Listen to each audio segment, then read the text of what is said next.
Fish 14. Divine and demonic natures. There are two kinds of persons in this dualistic world.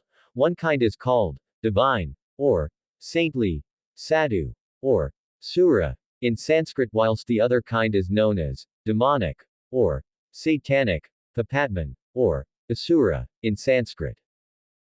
Because, like everything in material reality, divine and demonic are related, interconnected concepts, there is an extremely fine, neutral midpoint between the two natures.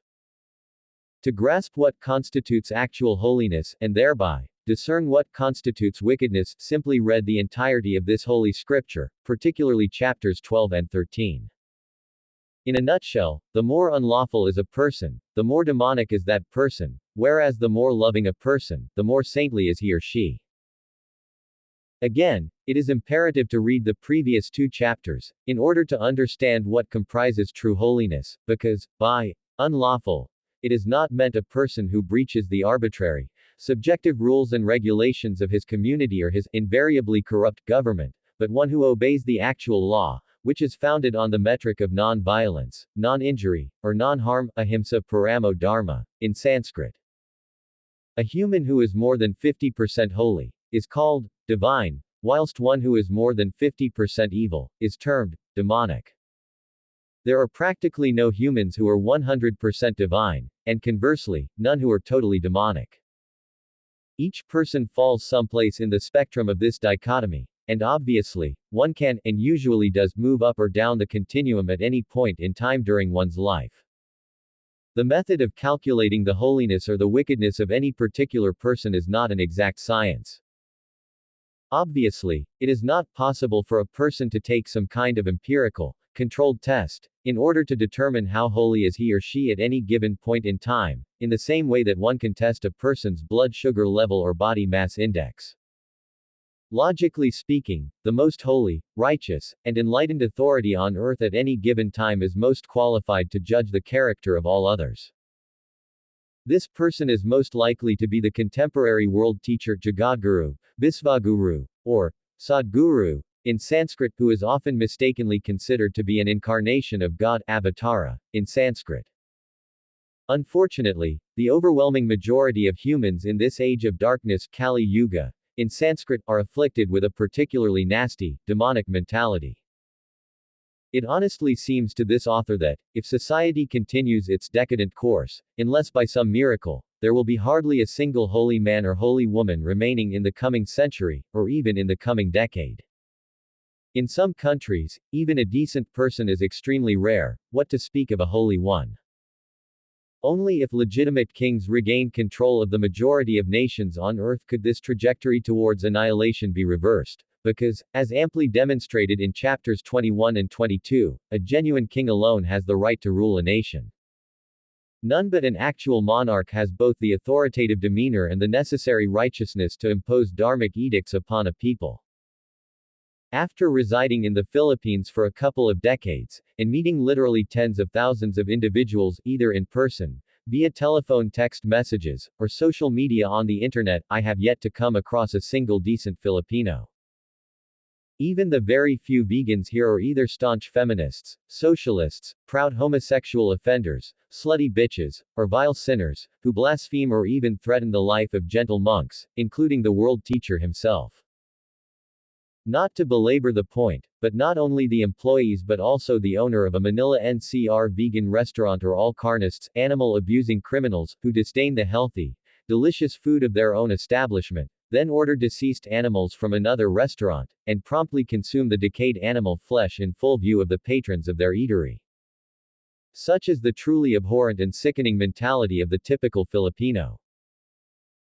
And of the estimated 99.99% of Pinoys who are carnists, non-vegan, not a single one can be considered decent, since they needlessly harm animals, even after it is clearly explained to them that human beings are unquestionably a herbivorous species, and have no need of destroying the lives of poor, innocent animals, and gorging on their bloody, decomposed carcasses.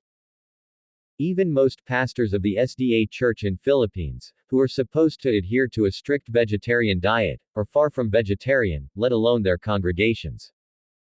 In fact, typically, Filipinos think a vegetarian is one who consumes vegetables, as well as meat, even if 90% of their diet comprises animal products. When the extremely wealthy owner of a Buddhist institution misappropriates the property of a poor monk who regularly visited his temple, as occurred in my case, you can be certain that you are residing in a particularly demonic country. The mere fact that the ignorant citizens of the Philippines recently voted for a blasphemous, self-confessed murderer to be their president, is sufficient evidence of how demonic is that miserable, wretched nation. Hopefully, one day, an aspiring monarch will retake power in Pilipinas. There are 4 motivations for a person to aspire to holiness, and conversely, 4 reasons why a person may be attracted to the darkness. The 4 kinds of divine humans who adhere to genuine ethics, morality, dharma, in Sanskrit, and practice yoga, religion, are as follows. Those who seek a cure for pain or suffering. The seekers of knowledge.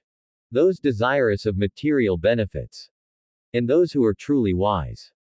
The 4 kinds of demonic humans who do not submit to legitimate authority, and thus, choose to live an objectively immoral lifestyle are deluded, sinful, evil doers.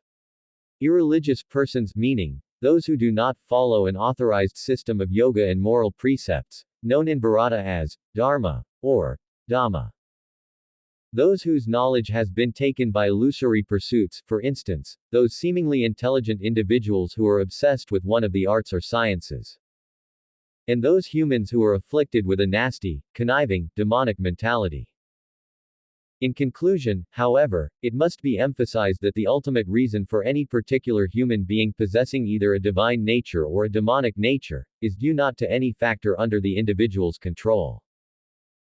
Rather, it is due to the fact that a person's nature is determined by his or her specific genotype at the time of conception, as well as his/her environmental conditioning and milieu, which may include any mutations within that genetic sequence, as fully illustrated in Chapter 11 of the holiest of all holy scriptures, this final instruction sheet for humanity.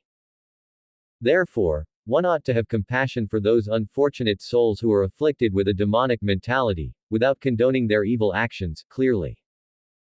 Every immoral deed must necessarily be punished in an appropriate manner, see Chapter 12, for further details on this topic.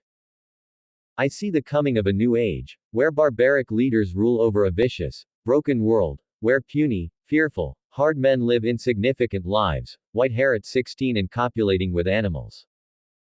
Their women perfect whores, making love with greedy mouths.